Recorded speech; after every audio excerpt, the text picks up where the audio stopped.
Hello everyone, I am Professor Sandeep Gadekar and I am going to deliver a lecture on the subject of Advanced Accounting.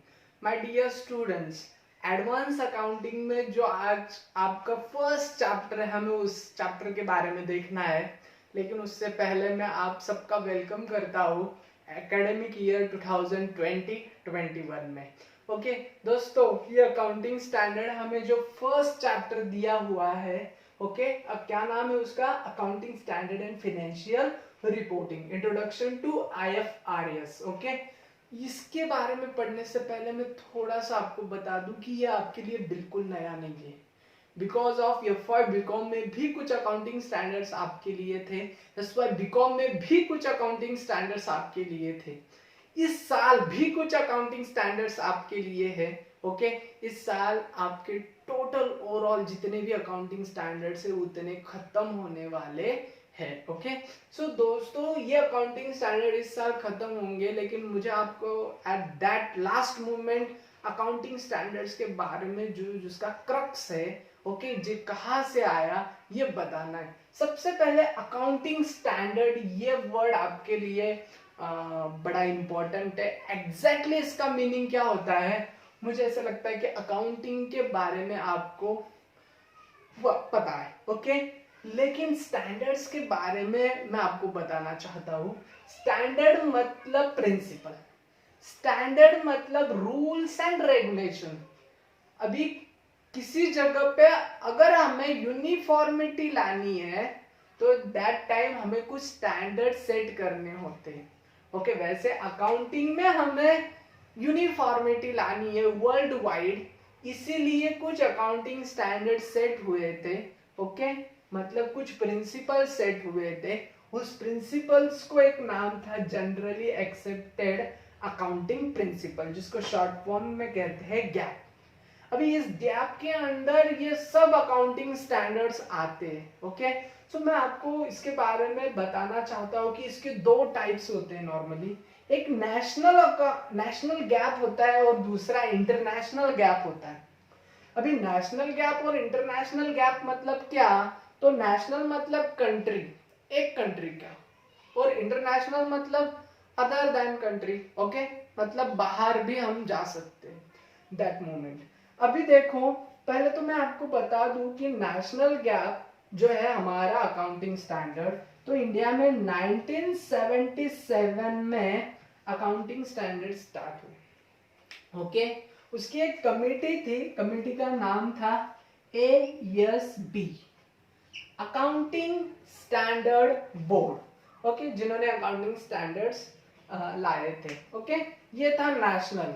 अभी उस हिसाब से हर एक country के खुद के कुछ अकाउंटिंग स्टैंडर्ड्स थे, कुछ गैप थे। ओके, मतलब जनरली एक्सेप्टेड अकाउंटिंग प्रिंसिपल थे हर एक कंट्री के।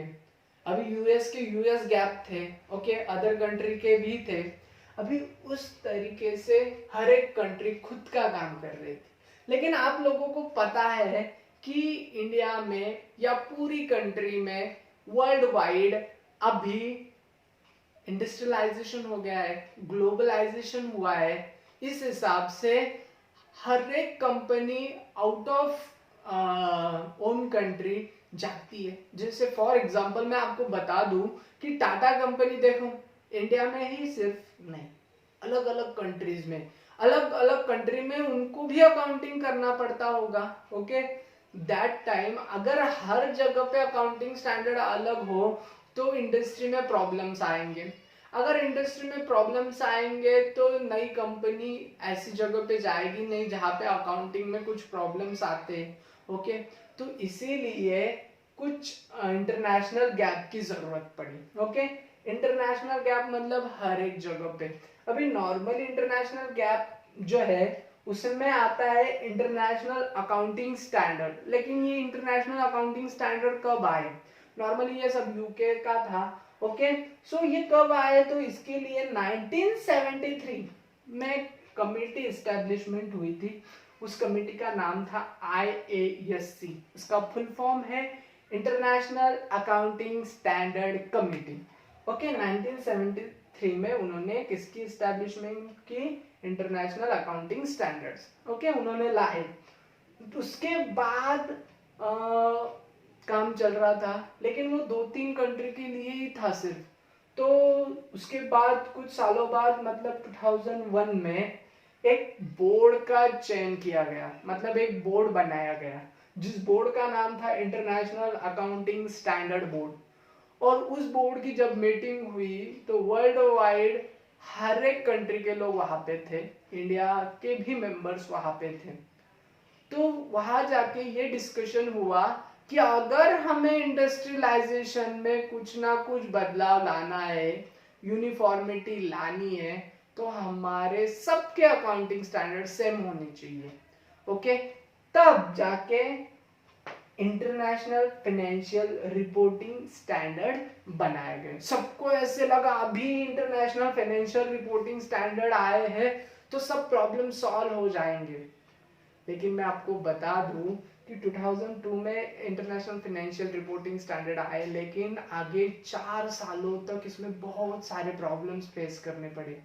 लोगों को पता ही नहीं था, चार्टर्ड अकाउंटेंट को भी पता नहीं था, बहुत सारे सेमिनार्स कंडक्ट किए गए, लेकिन बहुत प्रॉब्लम्स क्रिएट हो रहे थे बिकॉज ऑफ ये जहाँ पे ये हुआ वहां उस कंट्री में ट्रांजेक्शन्स की लेवल अलग थी, बिजनेस नेचर अलग था, एंट्रीज अलग तरीके की होती थी। ओके, अभी इंडिया में अलग है, अमेरिका में अलग है, इंग्लैंड में अलग है, चाइना में अलग है। सो इसीलिए 2002 के बाद 6 सालों में फिर से कमेटी इस्टेब्लिश हुई।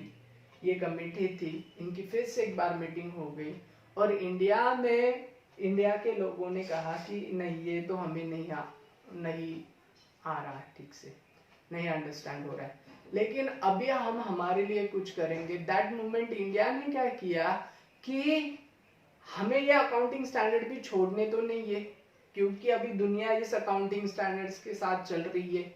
ओके, तो हमने सिर्फ ये टोटली आईएफआरएस के जितने भी स्टैंडर्ड थे सब कॉपी कर लिए। सब क्या किए? कॉपी, और हमारे हिसाब से उसको कन्वर्ज किया, मतलब हमारे हिसाब से उसे चेंज किया और उसे कहने लगे इंडियन अकाउंटिंग इंड एएस, मतलब इंडियन अकाउंटिंग स्टैंडर्ड। इस तरीके से ये अकाउंटिंग स्टैंडर्ड है, इस तरीके से आईएफआरएस की एस्टेब्लिशमेंट हो गई और पर्पस यही था कि पूरे वर्ल्ड वाइड में यूनिफॉर्मिटी लाई जाए। दोस्तों, ये है अकाउंटिंग स्टैंडर्ड। ये था जस्ट इंट्रोडक्शन। अभी हमें 1 by 1 अकाउंटिंग स्टैंडर्ड जो TY BCom में है वो देखने। ओके, सो यहाँ पे हम रुकते हैं। Thank you so much.